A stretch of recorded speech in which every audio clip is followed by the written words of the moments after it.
I was seeing how long everybody here could stand it. I was waiting there, and they were like running the camera, and they were like, "What?" I'm like, "They're like, "Ah!" And I'm like, "Ah!"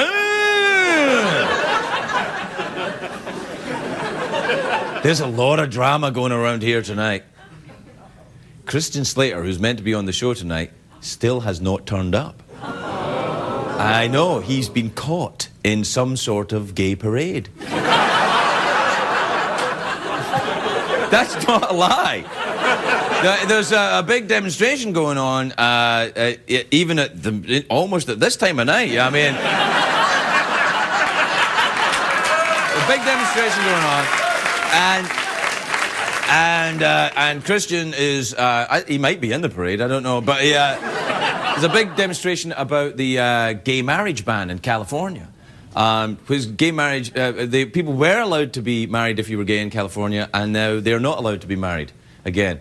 Jeez. You know, where was that kind of thinking when I was married? You know what I mean? Where was that kind of... Why didn't someone come along and do that for me? Getting the state to do all your dirty work for you? Divorce lawyers all over America are going, "Duh." Because you know this was going to be a big source of revenue for these rat bastards that work as divorce lawyers. This opens up a whole new market. Now it's closed again. So I think the demonstration involves divorce lawyers and gay people who want equal rights. They've never been in the same room before. So that's causing some traffic problems. Anyway, I'm sure Christian will make it, and if not, then that'll be interesting too. We'll see you in a minute.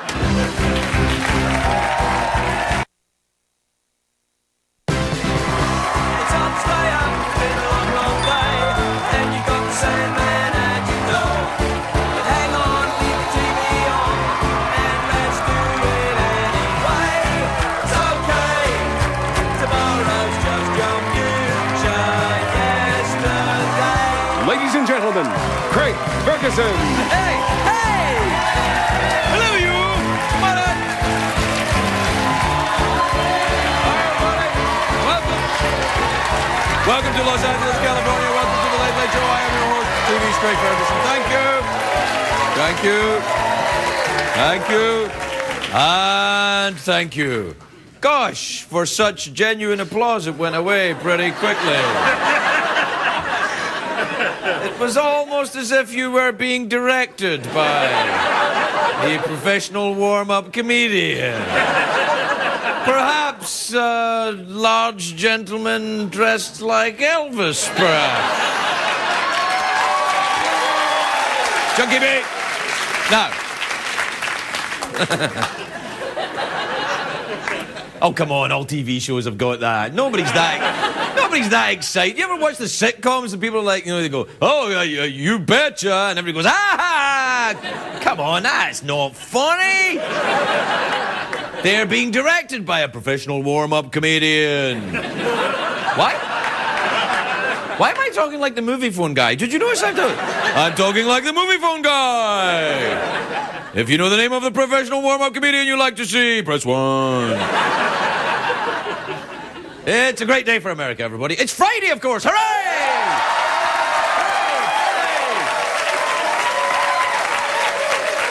Hooray! It's been a crazy week. It's been crazy. I've still got a touch of the election fever. It was a terrible week on Wall Street. The economy's in tatters. You know, this is what happens when Sarah Palin stops buying clothes. Right there.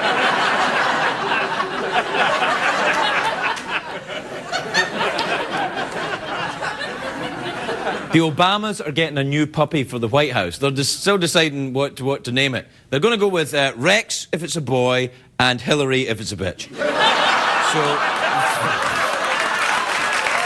I'm just telling you the news. You know, one of the Jonas Brothers this week. I don't know which one, Corky or Regis. I can't remember what one. Corky, Regis, and Tito. You know, the Jonas Brothers. Anyway, one of them bought a new car this week, a $225,000 Lamborghini. I know! Of course, they say the Lamborghini is a real purity magnet.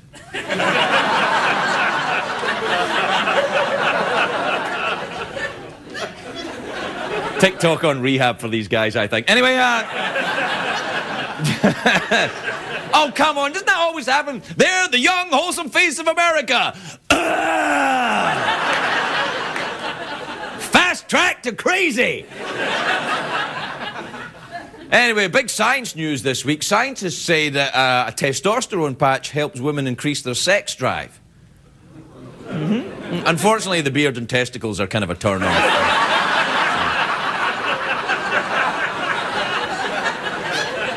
No, not for everybody, of course, but... Anyway, now the election's over, I'm getting on with my life. I'm finally doing the things I put off. You know, little errands, picking up my dry cleaning, getting the car washed, waxing my bikini area.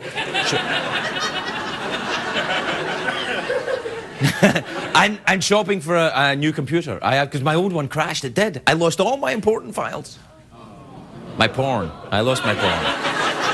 I had to go back to magazine porn. It felt like the Stone Ages. It was, you know, when a man had to hunt for his own meat. It felt like that. Anyway, I thought getting a new computer would be simple. It's not simple. You can't just buy a computer anymore. It's a lifestyle choice. You go to a computer store, it's like, are you PC or Mac? I don't know. That's like asking, are you straight or you gay? I'm neither. I'm European. God, don't you even know?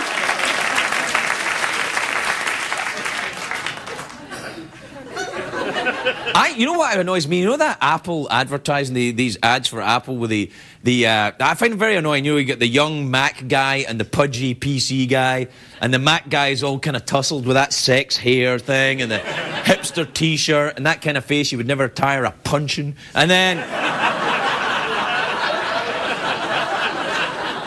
Who is this smug bastard? And I identify more with the uncomfortable fat guy in the glasses who's kind of like, oh, I'm like, yeah, that's me. That's it. And when it comes down to it as well, in computers, who do you want to help you? A fat guy in glasses. That's who you want. That's who you want. Oh, I think I can get it. Now, don't get me wrong, Apple make the good stuff. They make fantastic stuff. I've got one of these iPhones. It's fantastic. If you're listening to music on the iPhone and somebody calls you, the music stops so you can hear them, and they can't hear that you're listening to Clay Aiken.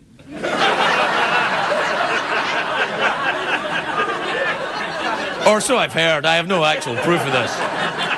Anyway, the election's over, and I'm glad, because now I can finally go back to the movies as well. Because before I get caught up in the election fever, going to the movies is a ritual for me every Friday. Every Friday night, I sit in that dark room with a sticky floor, surrounded by strangers. Then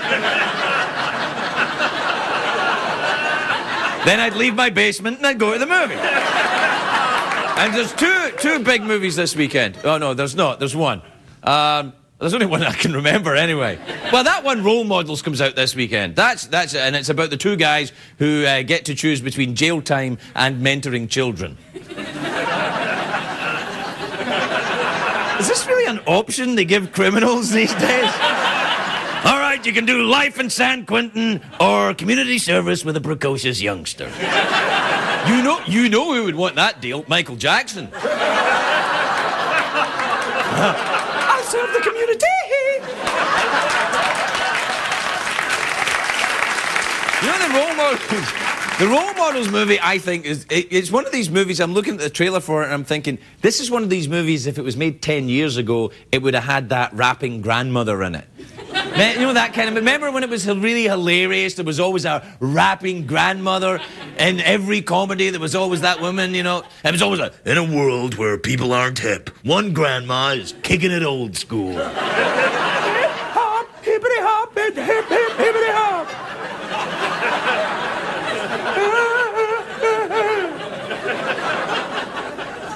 Maybe it's just me. You know the guy who did the voice for the movie trailers, the guy that always, and when the movie trailer always says, in a world where... He passed away recently. I know. His name was Don LaFontaine. Trailers will never be the same now. We won't know what kind of a world the movie is in. He did more than 5,000 trailers, this guy. So what I think he should do is cut and splice the sound Because he's probably said every word, and then you can make new trailers. So it's just in a world where cats are the masters, men are the pets, Kevin Costner is Mel Gibson. There you go, that would work. That would work. But it's one of those films, I'm thinking, you know, I think this movie will be funny. I'm looking forward to seeing it, but I'm sick of movies where the title is the premise of the movie. You know, when you get Snakes on a Plane, it's about a plane with snakes on it.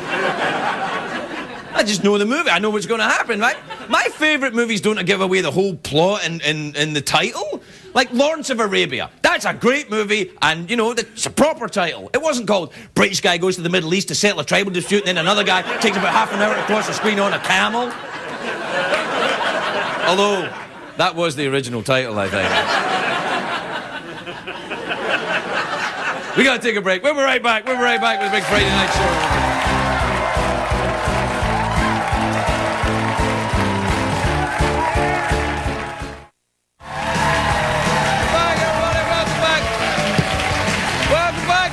Friday night show, where we don't know if Christian Slater's going to be here or not. We do, he's here now. It's all right, everything's going to be fine. Everything's going to be fine. He's actually not here yet. No, he's fine, he's here. He's here, yeah, he's here. What the hell was I talking about before the commercials? The movies, where they have the movie title and the premise is the same thing. I hate that. Remember, there was another one I was trying to think of. It's the Hugh Grant movie a couple of years ago. It was called An Englishman Who Went Up a Hill and Came Down a Mountain. I refuse to see it, because the whole thing, I've seen it. I know what happens. Oh, he goes up the hill, he comes down a mountain. And also because Hugh Grant was in it. And for me, he's too blinky. You know, he's always kind of... I'm so terribly sorry. I said, well...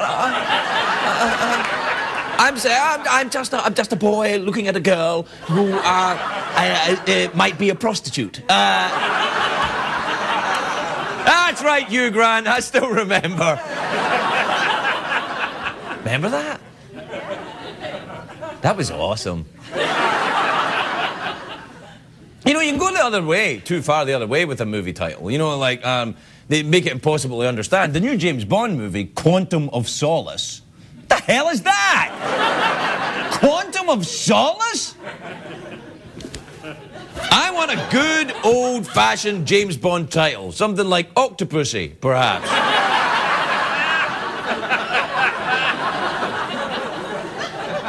Everybody knows what that means. Octopussy. Octopussy, yes. It's obviously code for 8 cats.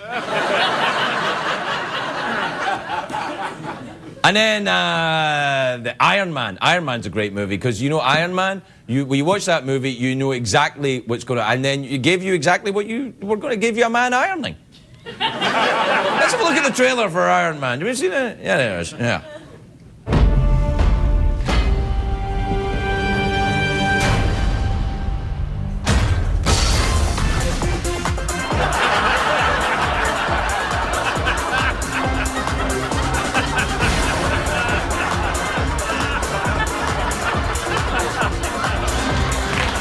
I'm kidding, I'm kidding. That's not really what happened. That's just our live webcam in Christian Slater's dressing room.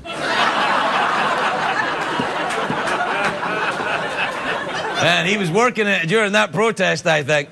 Now, America has chosen our next president, so we thought this would be a good time for us to check in with a good friend, an old friend of this show, President George W. Bush, everybody. George W. Bush.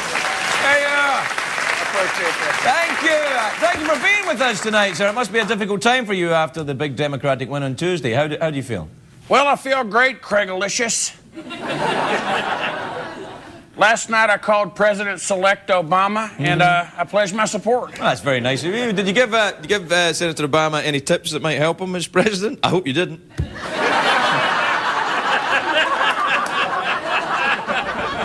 Well, nobody... Or did you? Well, I sure did, because nobody could not know better than me. Right. Well, you have me there. Let me tell you, soft-boiled Craigs, I told him about the top secret location, and I gave him the entry codes. The Situation Room. No, to the presidential porn stash.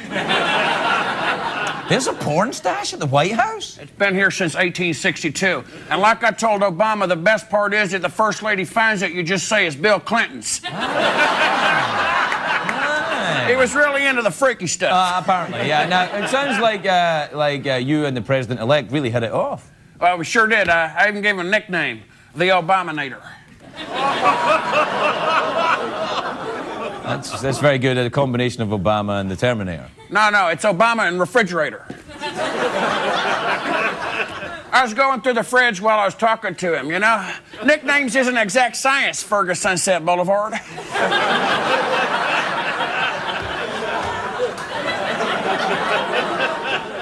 All right. Tell me, how do you explain Obama's landslide? Well, easy, Dr. Fergenstein. He's smart. He's inspirational. Heck, I even voted for him. You voted for a Democrat? I sure did, Fergonomics.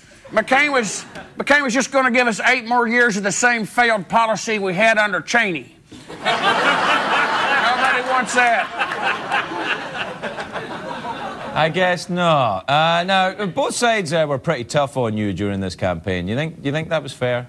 Well, not entirely. I don't want to toot my own tutor, yeah. But without my historically unprecedented level of screw-ups, we wouldn't have had our first African-American president. Well, yeah. So you're welcome, Oprah.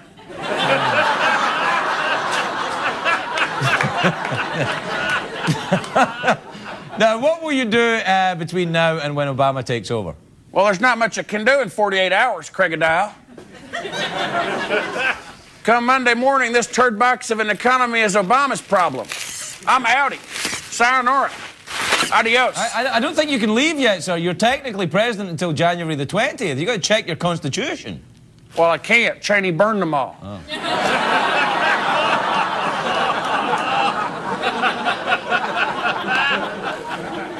That's all. Are you saying I'm stuck here till January 20th? Yeah. That's terrible. I already asked Santa to deliver my presents to Texas. I asked for an Xbox. Well, look on the bright side. You'll get to pardon the White House turkey again one last time this Thanksgiving. That'll be fun. Oh, not this year, Craig. If I'm stuck here presidenting, that feathery bastard's getting the axe. Your choice. President Bush, everybody. We'll be right back. Christian Slater.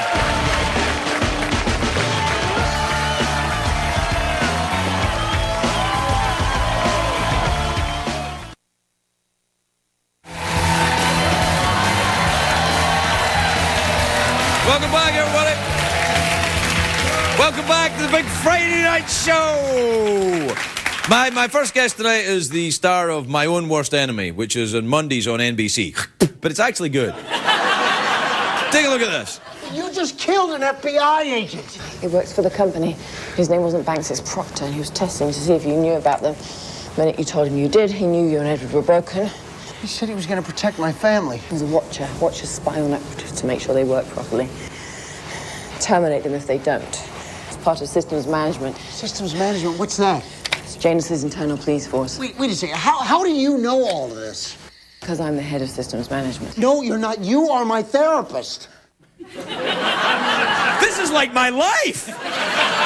Please welcome Christian Slater, everybody. Christian Slater. Yeah.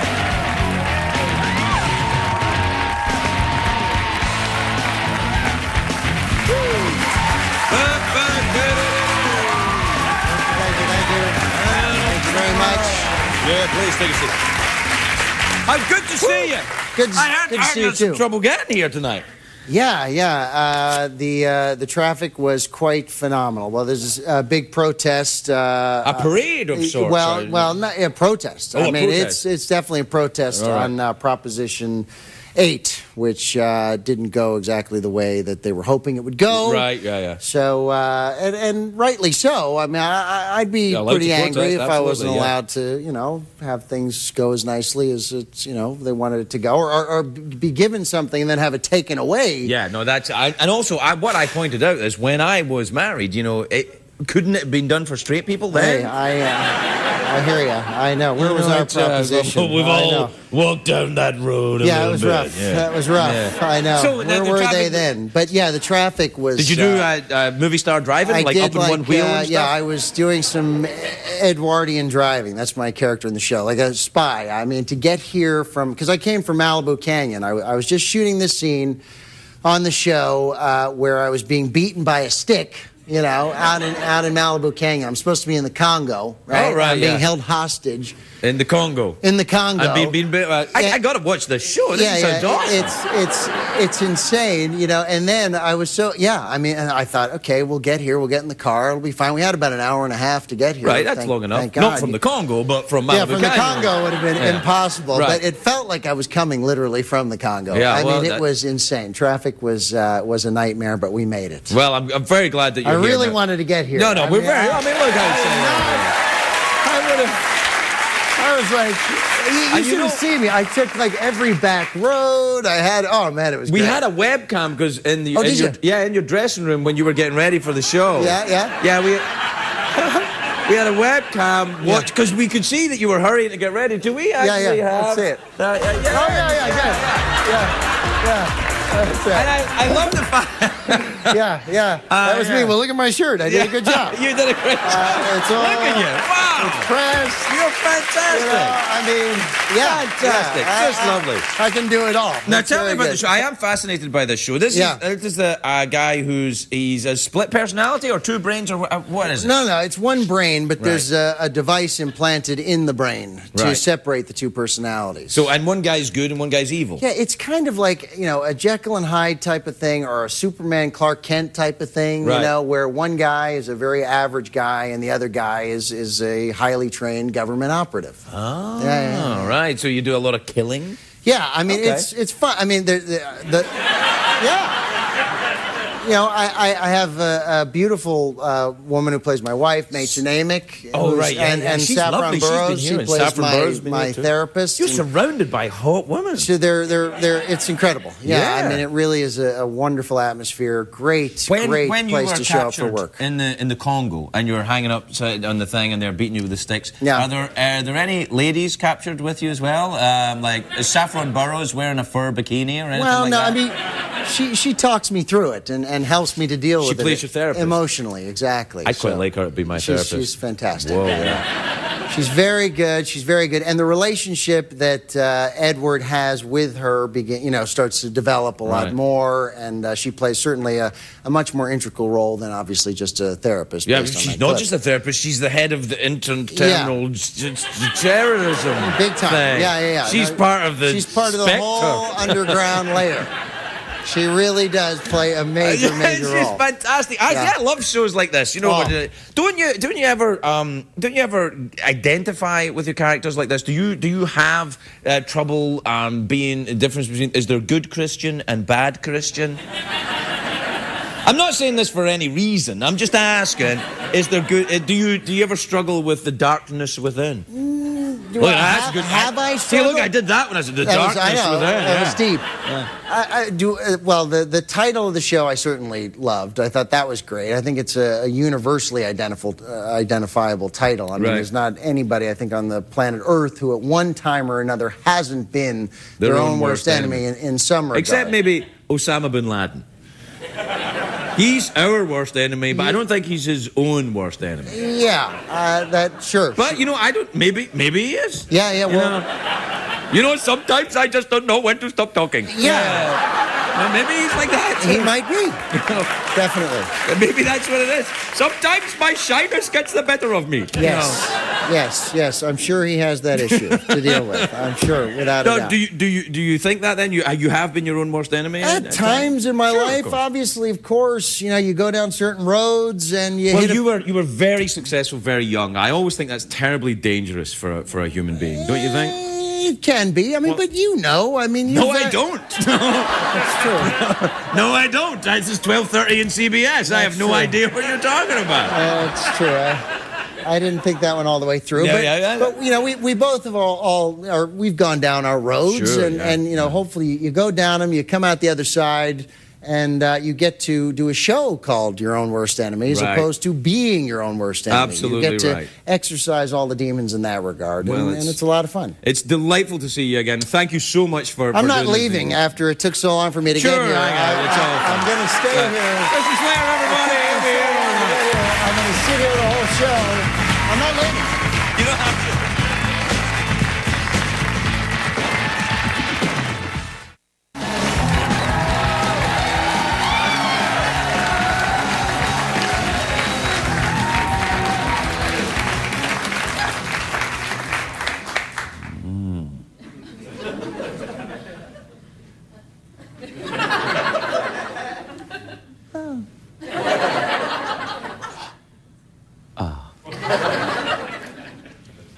My next guest wrote this book.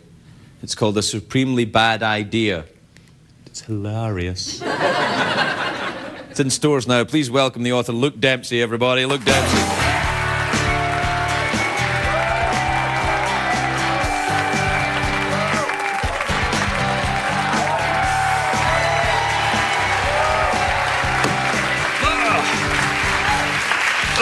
Very nice to see you, Luke. How are you? I'm very well, thank you. How are you? Good. I notice you're English. Yes. Okay. Sorry about that. No, that's all right. We'll push on past it. Because you don't like us, right? No, that's not true. Apart from the 300 years of colonial oppression, I am over it. Anyway, I'm an American now. You an American yet? I'm going to be. Are you really? And you're the reason. Really? Yeah, I watched you become a citizen, and I cried. Really? Yeah. Oh. I wasn't crying for America. I was crying because you were happy. I think many people cried for America, though. No. Where are you going to do it? You live in New York? I live in New York City, so right. It takes about 17 and a half years to actually get the paperwork done. So have you done the test yet? No, I haven't done it, but I've just made the test really hard. Have you seen this? It's not that hard. Really? You sure? Yeah, it's basically this. Are you in Al-Qaeda? No. Welcome to America. There's your cab driver's license. That's basically it. Now, this... no, it's actually quite hard. You have to study. I'm going to study. Okay. Now, but you can write a book, so you're clearly smart. Well, no. I can write a book. It's a good book. It's about... Yeah, but it's a book about being a birder. Well, a That's bird... not... Now, what's the difference between a birder and a bird watcher? Well, bird watchers are English. Right. Okay, that's complicated. Yeah, bird watching in England is when you stand in a cold field and you look at a tiny brown bird about this big. Right. And then you go home and you beat your wife. or you beat your husband, whatever, depending on your gender. Right. In America, we're called birders because we feel like we're, adventuresome, and we go and go to difficult places, and we stand in It's like swamps. extreme bird watching. Yes, it's... Now, when you watch a bird, what do you watch it do? Most of the time... Well, you hope you don't see it do that, but... What, pooping? It's going to poop. It's a bird. Yeah, I know. Yeah. Is that really what it is? Is this some kind of, like, German thing? It started in Germany. Right. People say that being pooped on is a lucky thing, but I was in Trafalgar Square Well, if it's a bird, yeah. See, I was into Trafalgar Square in London a long time ago, and I saw a pigeon, and I saw what the pigeon was eating. Right. So being pooped on by any kind of bird is not a good thing. No, I don't think it's a good thing at all. That's why I banned them from this studio. Do you? Yeah. But this is a nice bird on the cover. What kind of bird is this? I quite like this bird. That's a common grackle, and I photographed that in southeast Texas. Oh, you took this photograph? Yeah. The bird clearly knew you were there as well. Yeah. A friend of mine said, "How did you find a bird that looks so much like you on the cover?" Oh, it doesn't look like you. A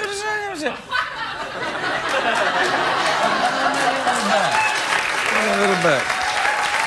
Do you like to look at birds because you look like a little bit like a bird? Do you think that's what it is? I mean, I don't think you look like a bird. You brought it up. Maybe a little bit like a bird, a little bit. Here's why I look at birds. Right. I was already unshaggable. I mean, 100% unshaggable. So I thought, what could I do to make myself even more unshaggable, even more unattractive, even paler? No, I think many ladies, is it ladies you're into? Many ladies would be, many ladies would be interested in a man who was sensitive and liked to go and look at birds and would give them some peace and quiet. for example? Yeah, I mean, I am gone all day. Right, well, there you are. That's an advantage which to is a a lot good of thing. women, yeah. Which is a very good thing in a relationship. But no, I think women are... A lot of people, when I say I'm a birder, take a step back automatically. Right. I was in a store in New York City recently getting my computer fixed, and the guy... Oh, you have a computer too? I do have a computer. I find that quite surprising. Yes, I do. Okay. I also have a motor vehicle. Wow. Yeah. Anyway, I was getting my computer fixed, and the guy said, "You seem to be in a real hurry to get this fixed." I said, "Yeah, I'm on deadline. I've got to finish my book." And people think writing a book is kind of a cool thing. So I said, "Yeah, my deadline is next week." And he said, "What's the book about?" And I said, "It's about birds." And he said, "I'll get somebody else to help you." Well, birds are kind of, they're... Now, this is not just about birds, though. It's about you travelling across America, to look for at certain birds. This is where... Yes. Yeah. And this is where you and I, agree about America, because the book is really, a celebration of this amazing country. It's an amazing place, isn't it? Isn't it amazing? Best country in the world. Yeah, it really is. I can't believe it. I don't wish to put you in an awkward position here, but do you think that America has the best damn birds in the world? By a mile. Yeah. I live in New York City, and you Right. can go to Central Park any day, and you can see hundreds of different species of birds in Central Park, because they fly up the eastern seaboard, they see all that concrete, and they dive in and have lunch or breakfast. Sometimes they have an evening meal. What do you do with the bird once you've seen it? No, I don't mean do you cook it or anything. I mean, I mean, do you log it down and say, okay, tick that one off? I've seen the lesser spotted grebe swallower, and Yes. That's a beautiful bird, by the way. yeah, I know. That's a beautiful bird. You've obviously seen that bird. I've seen a couple of birds in my life. Now, it's an interesting thing that bird, where you and I come from, is a slang term for an attractive young lady. I knew that was going to come Yeah, up. well, it's one of those things. I have English friends who say, you wrote a book about being a bird watcher. Like bird, you like looking at You like birds, birds, do you? Aye, know what I'm saying? Yeah, birds. Not just as good as a And wink. then when they say to bird watchers is, I like looking at birds, the two-legged variety. Exactly. And then you think, wait a minute. Can I come with you? Can I come with you? I like looking at the two-legged variety. And then you go, wait a minute. All birds have two legs. Yes. Now, this bird here has two legs, unless I had one cut off. This is a two-legged bird. But do you know what else they have? What? They have wings. Do you know why I bring that up? No, go ahead. Let me tell you. Yeah. I have a friend who said, birds really scare me. And I said, why do birds scare you? And she said, they don't have any arms. What, she's scared of things that don't have any arms? She must have had a terrible time around, iPods.